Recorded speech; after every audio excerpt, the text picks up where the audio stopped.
RS electric நண்பர்கள் அனைவருக்கும் வணக்கம். சோ இப்ப வந்திருக்கக்கூடிய ஒரு அருமையான ப்ராடக்ட் என்ன அப்படின்னு கேட்டீங்கன்னா, வீட்டுல ஒரு வயசானவங்க இருக்காங்க.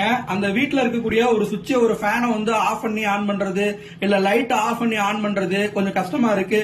இல்ல நம்ம இல்லாத நேரத்துல அவங்க யூஸ் பண்றதுக்கு ஒரு டேபிள்ல படுத்திருக்காங்க, ஒரு பெட்ல படுத்திருக்காங்க, அவங்களால எழுந்திரிச்சு பண்றதுக்கு முடியல அப்படிங்கிறவங்களுக்கும் இது வந்து ரொம்ப பயனுள்ள ஒரு விஷயம். அதே போல நைட்ல வந்து கட்டில தூங்கிட்டு இருக்கோம், இந்த நேரம் போய் ஃபேன் வந்து ரொம்ப குளிர்ற மாதிரி இருக்கு, ஆஃப் பண்ணணும்னு நினைக்கிறோம், இல்ல வந்து திடீர்னு ஏந்திரிக்கிறோம், லைட் போடணும்னு நினைக்கிறோம் அப்படின்னா அதுக்கான ஒரு ப்ராடக்ட் தான் வந்து இந்த ப்ராடக்ட். இந்த ப்ராடக்ட் வந்து பாத்தீங்கன்னா உங்களுடைய வீட்டை வந்து ஒரு சின்னதா வந்து ஆட்டோமேஷன் பண்றது, அதாவது வந்து ஒரு ரிமோட் கண்ட்ரோல் வழியா வந்து பாத்தீங்கன்னா உங்க வீட்டுல இருக்கக்கூடிய சுவிட்ச், லைட், ஃபேன் இது எல்லாத்தையுமே நீங்க வந்து ஆப்ரேட் பண்ணிக்கலாம். சோ ஜஸ்ட் வந்து பாத்தீங்கன்னா இங்க வந்து 4 கனெக்ஷனுக்கு வந்து நீங்க பயன்படுத்திக்கலாம். ஃபேன் ஆன் ஆஃப் பண்ணிக்கலாம், லைட் ஆன் ஆஃப் பண்ணிக்கலாம். நீங்க எதுக்கான தேவையான கனெக்டிவிட்டி வேணும்னு நினைக்கிறீங்களோ அதுக்கு வந்து பாத்தீங்கன்னா இந்த சென்சாரை வந்து ஜஸ்ட் வந்து பாத்தீங்கன்னா உங்களுடைய சுவிட்ச் போர்ட்ல கொடுத்துட்டு